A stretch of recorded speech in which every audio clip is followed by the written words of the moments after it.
मैं Sanjay PM class में आपका स्वागत करता हूं। दोस्तों, आज हम लोग बीएसएससी सीजीएल थर्ड, जिसे सचिवालय सहायक के नाम से ज़्यादा जाना जाता है, के विज्ञापन के अनुसार EWS, BC, EBC, WBC certificate तथा एससी एसटी कास्ट सर्टिफिकेट का फॉर्मेट क्या होना चाहिए और कब तक का निर्गत होना चाहिए, इस पे चर्चा करेंगे। साथ ही न्यूनतम और अधिकतम उम्र सीमा पे भी बात करेंगे। इसके अलावा और क्या क्या सावधानी बरतनी है, इस पे भी विचार विमर्श करेंगे। तो चलिए एक एक करके इन सभी चीज़ों को देखते हैं। सबसे पहले हम लोग देखते हैं आरक्षण में क्या क्या है। देखिए, आरक्षण का कॉलम यही था।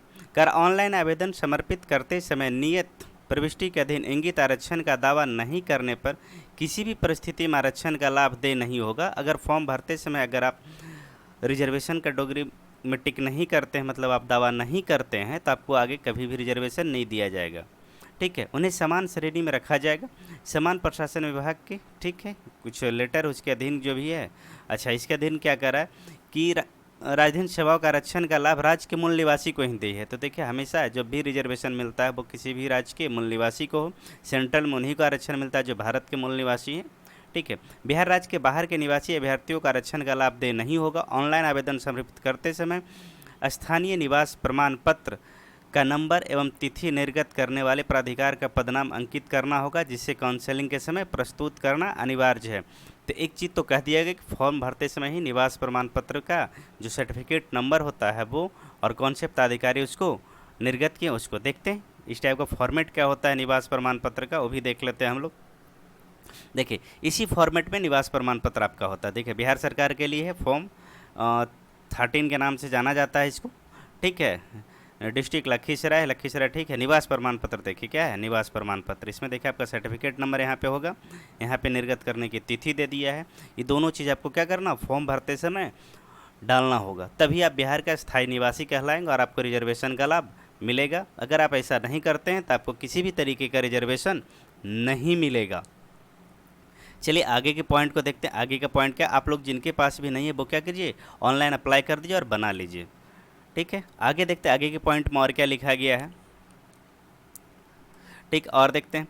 आरक्षित कोटि के अभ्यर्थी अपनी जाति के अनुरूप पूर्ण रूप से संतुष्ट होने के पश्चात ही आरक्षण कोटि का दावा ऑनलाइन आवेदन संबंधित कॉलम में करेंगे एवं ऑनलाइन आवेदन करते समय उनके पास आरक्षण कोटि के अनुरूप सक्षम प्राधिकार से निर्गत वांछित प्रमाण पत्र उपलब्ध होना अनिवार्य होगा। किसी प्रकार की त्रुटि होने पर आरक्षण का दावा मान्य नहीं होगा। देखिए, इसमें कहने का मतलब इस बार भी देखिए लगातार कैटेगरी मिसमैच का चर्चा आप सुनते होंगे कि बच्चा मान लेते हैं कि वो बीसी का बच्चा है, BC1 का, और उसको पता नहीं है वो BC2 भर दिया है। ठीक है, जब फॉर्म में अगर BC2 भर दिया भाई मेरे, तब उसके साथ दिक्कत क्या होने वाला है ना कि आयोग तो BC2 मान के उसको कंसिडर करेगा। जब काउंसलिंग के समय सर्टिफिकेट मांगा जाएगा तो अगर वो BC1 का सर्टिफिकेट देता है तो उसे मान्य नहीं किया जाएगा और उसे जनरल कैटेगरी में मान लिया जाएगा। तो इस बात का अगर आपको जानकारी नहीं है तो आपके आस पड़ोस में जो भी लोग हैं उनसे पूछिए कि आप BC1 में आते हैं या BC2 में आते हैं। सबसे ज़्यादा लोचा यहीं पे भाई, बाकी SC में कोई दिक्कत नहीं है, ST में कोई दिक्कत नहीं है, EWS में भी कोई दिक्कत नहीं है। तो सबसे बड़ा लोचा यहीं पे। तो आप लोग जो भी आपके पास आसपास जो लोग हैं, ठीक है, समझदार लोग, उनसे इस बात की जानकारी आप ले लीजिएगा। आगे देखते हैं क्या कह रहा है।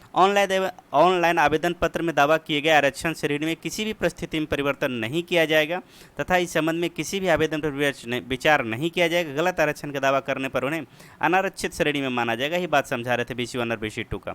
और होता है क्या कि अगर मान लिया अभी आप आरक्षण का दावा नहीं किए, ठीक है, बाद में कहेगा कि हमारे पास तो EWS का सर्टिफिकेट है, हमारे पास WBC का सर्टिफिकेट है, BC1 का सर्टिफिकेट है, तो इस तरीके की कोई बातें आपकी नहीं सुनी जाएगी। ठीक है, चलिए आगे बढ़ते हैं।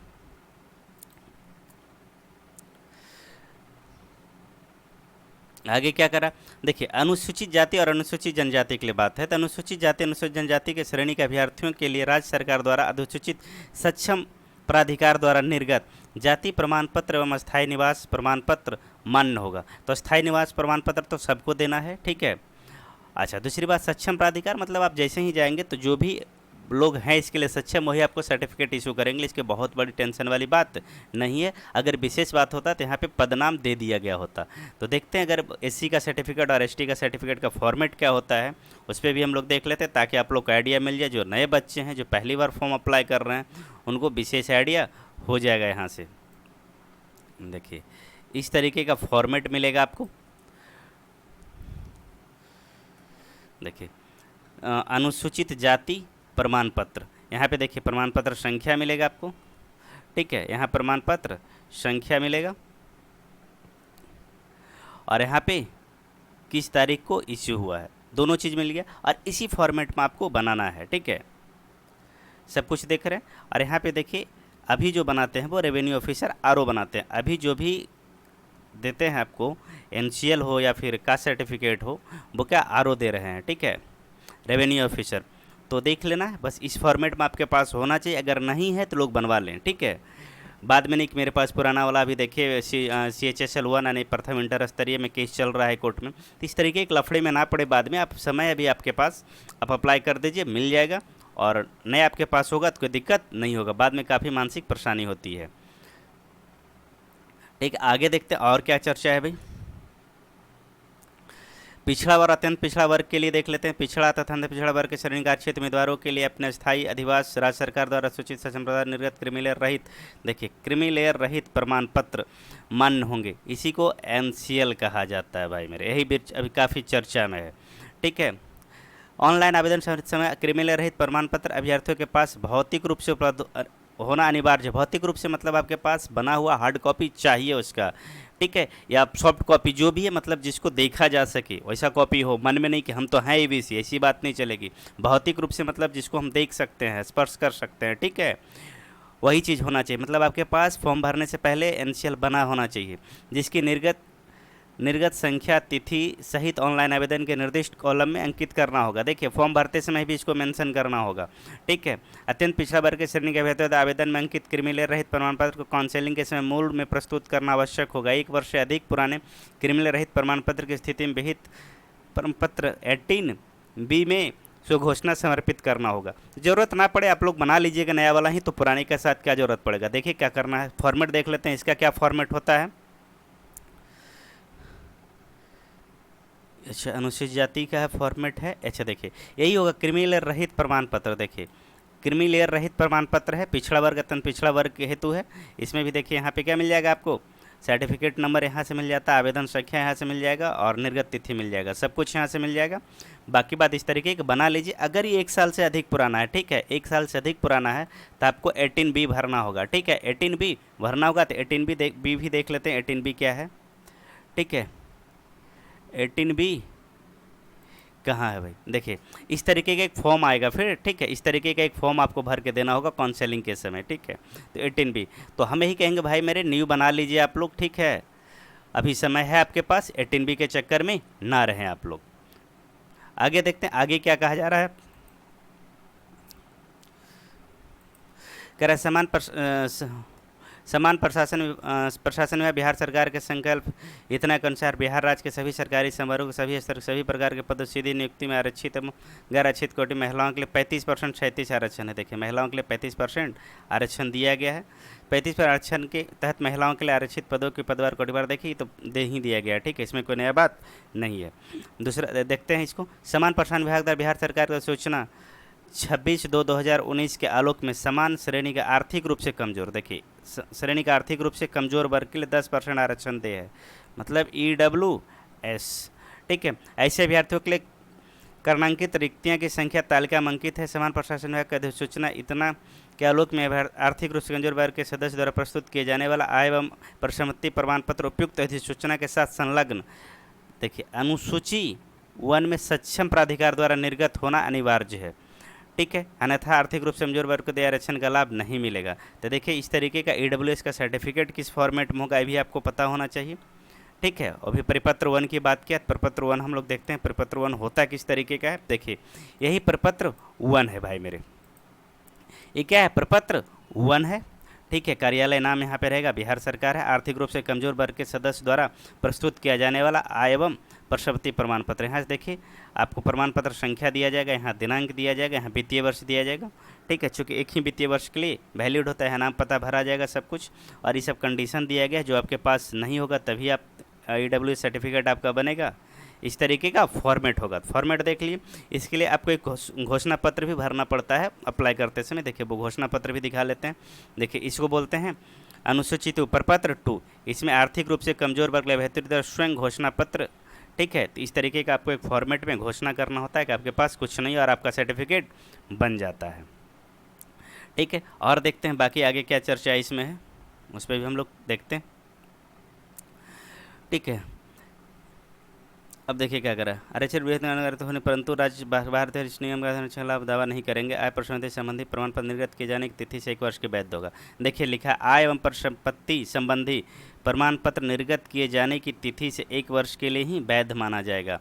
तो मतलब एक चीज़ है कि आपके पास जो भी है फॉर्म कब से भरा रहा है, ठीक है, 14 अप्रैल से भरा रहा है फॉर्म, ठीक है। 14 अप्रैल के बाद और लास्ट डेट जो है इसका उस तक का वैलिड 1 साल पूरा नहीं होना चाहिए, एक ही वित्तीय वर्ष का। तो हम तो यही कहेंगे भाई मेरे EWS के लिए भी कि अभी देखिए आपके पास पूरा समय है, आप EWS का नया सर्टिफिकेट बना लीजिए जो 2022-23 वित्तीय वर्ष के लिए काम आएगा।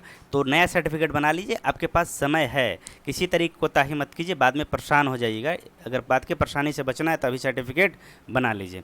आगे देखते हैं आगे क्या चर्चाएँ और है। आगे कह रहा है समान प्रोत्साहन विभाग दर सरकार की सूचना के आलोक में, ठीक है, किन्नर है, कोथी, हिजड़ा है, ट्रांसजेंडर, थर्ड जेंडर व्यक्तियों को पिछड़े वर्ग में मिलने वाले आरक्षण का लाभ होगा। अच्छा, पिछड़ा वर्ग के आरक्षण में इन लोगों को भी किन्नर अगर हैं तो आप पिछड़ा वर्ग का को टिक कीजिएगा। कोथी, हिजड़ा, ट्रांसजेंडर, थर्ड जेंडर, ये लोग जो अगर फॉर्म भर रहे हैं तो वो क्या कीजिएगा, पिछड़ा वर्ग के कॉलम में आप रिजर्वेशन का दावा कीजिएगा। अभ्यर्थी द्वारा प्रारंभिक परीक्षा के लिए ऑनलाइन आवेदन करते समय किए गए दावे के अनुसार सभी प्रमाण पत्रों का प्रमाण पत्र, बार नंबर, तिथि एवं निर्गत करने वाले सक्षम प्राधिकार का पदनाम ऑनलाइन आवेदन में अंकित किया जाना अनिवार्य है। तो मतलब अगर सर्टिफिकेट रहेगा तभी आप ऐसा कर पाने में सक्षम होंगे। मुख्य परीक्षा के आवेदन में यही विवरण अंकित रहेंगे। काउंसलिंग के समय ऑनलाइन आवेदन में अंकित प्रमाण पत्रों की ही मूल प्रस्तुत करना अनिवार्य है। जो भी आप दावा करेंगे सब कुछ काउंसलिंग के समय आपसे मांगा जाएगा, इसलिए आप लोग बनाकर सारे पेपर सुरक्षित रख लें, ठीक है। उपरोक्त वर्णित मूल प्रमाण पत्रों में प्रस्तुत करने के लिए काउंसलिंग के पश्चात कोई समय देय नहीं होगा, अभी भी नहीं दिया गया है। प्रथम इंटर स्तरीय में भी सभी वांछित प्रमाण पत्र प्रारंभिक परीक्षा के लिए ऑनलाइन आवेदन समर्पित करने की अंतिम तिथि तक निर्गत होना अनिवार्य है। तो देखिए इस लाइन को बढ़िया से देख लीजिए, साफ साफ क्लियर कर दिया गया है कि जो भी प्रमाण पत्र है वो अंतिम तिथि तक निर्गत होना आवश्यक है। तो कहीं कोई कन्फ्यूजन नहीं बचना चाहिए भाई मेरे। आप लोग जो लोग भी ना बनाए वो सर्टिफिकेट बना ले। आगे देखते हैं भाई मेरे और क्या है। अच्छा देखिए उम्र सीमा की बात आ गई, तो उम्र सीमा क्या होनी चाहिए, तो देखिए उसके बारे में लिखा है अभ्यर्थी की उम्र सीमा गणना 1/8/2021 से की जाएगी। कब से? 1/8/2021 से की जाएगी, के आधार पर की जाएगी। परंतु वैसे अभ्यर्थी जो 1/8/2015 को सरकार द्वारा निर्धारित अधिकतम उम्र सीमा धारित करते हों एवं उक्त तिथि तक निर्धारित शैक्षणिक योग्यता धारण करते हैं, वो भी उम्र सीमा के आधार पर समान प्रशासन विभाग के पत्रांक 212 दिनांक 23/1/2006 के आलोक में इस परीक्षा के पात्र होंगे। कहने का मतलब देखिए पहला CGL जो आया, CGL 2 आया था, CGL 2 जो है, इधर लिखते हैं, छोड़िए, CGL 2 है वो 2014 में आया। तो CGL 3 के लिए जो डेट होना चाहिए वो 2015 होना चाहिए था। CGL 3 का डेट क्या होना चाहिए था? 2015 के डेट में आना चाहिए था CGL 3। 2015 में CGL 3 आया ना, CGL 3 आप कब आ रहा है? 2022 में आ रहा है। CGL 3 कब आ रहा है? 2022 में आ रहा है। तो 2015 में आना चाहिए था, इसलिए लोग फिर से कोर्ट ना चले जाएं, इसलिए क्या कर दिया गया कि 2015 में भी जिनका न्यूनतम एज जो है पूरा रहा था या जो मैक्सिमम एज के दायरे में थे वो लोग भी अप्लाई कर सकते हैं। मतलब 2 एज काउंट होगा, एक तो 1/8/2021 से और 1/8/2015 से, ठीक है। उसमें से देखिए दिया है न्यूनतम उम्र सीमा 21 वर्ष है। जो 1/8/2015 को न्यूनतम 21 साल पूरा कर रहे थे वो भी फॉर्म अप्लाई करने के लिए एलिजिबल होंगे, ठीक है।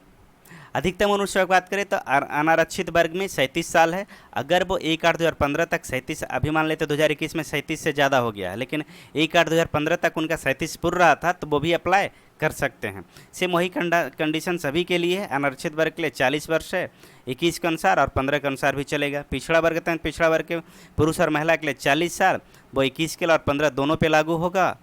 और यहाँ SC ST के पुरुष और महिला के लिए 42 साल, ये दोनों पे लागू होगा, ठीक है। साथ में देखिए कर्मी एवं प्रशासनिक सुधार विभाग के संकल्प योजना के तहत आलोक में ऐसे सरकारी सेवक जो, ठीक है, सरकारी सेवक जो बिहार सरकार की सेवा में नियमित रूप से नियुक्त हैं, जो 3 वर्ष की निरंतर सेवा पूर्ण कर चुके हैं, उच्चतर वेतनमान सेवा संवर्ग जाने के लिए अधिकतम 5 वर्ष। मतलब देखिए जो भी बिहार सरकार के एम्प्लॉय हैं, जो परमानेंट एम्प्लॉय हैं, ठीक है, अगर वो अपने 3 साल का सेवा पूरा कर चुके हैं तो उनको 5 साल का एक्स्ट्रा मिलेगा उम्र सीमा में लाभ, ठीक है। लेकिन तभी मिलेगा जब आप जिस अभी मान लेते हैं अगर कोई 4600 पे पहले से ही कार्यरत हों, अगर 4600 पे कोई पहले से कार्यरत हों तो उनको नहीं मिलेगा, ठीक है, क्योंकि 4600 की वैकेंसी उनको 4854 मिलेगा। हाँ, अगर मान लेते कोई 1900 पे ग्रेड पे पहले से कार्यरत हैं तो उनको आराम से मिल जाएगा, वो फॉर्म भर सकते हैं, ठीक है। यही आज की सूचना थी, बाकी जो भी चीज़ें हम लोग देखेंगे। रहे पर एग्ज़ाम का जो फॉर्मेट देख लेंगे हम लोग, एक दिन उस पर भी चर्चा हम लोग करेंगे कि एग्ज़ाम का फॉर्मेट क्या है, किस किस सब्जेक्ट से कितने सवाल आएंगे, ठीक है। टोटल नंबर ऑफ क्वेश्चन भी हम लोग देखेंगे, 150 अगर है तो वो किस सब्जेक्ट से कितना पूछा जाएगा, उसमें भी टॉपिक वाइज हम लोग देख लेंगे, ठीक है, कि टॉपिक वाइज क्या क्वेश्चन पूछे जाते हैं। मैथ, रीजनिंग, जीके में कितने, करेंट का क्या क्वेश्चन है, साइंस का कितना क्वेश्चन है, साइंस के किस टॉपिक से कितने क्वेश्चन आ रहे हैं, सारी बातों पे हम लोग डिटेल चर्चा करेंगे दूसरे वीडियो में। आज का वीडियो काफ़ी लंबा हो चुका है पहले ही, तो चलिए आज के सेशन को यहीं पे समाप्त करते हैं। धन्यवाद।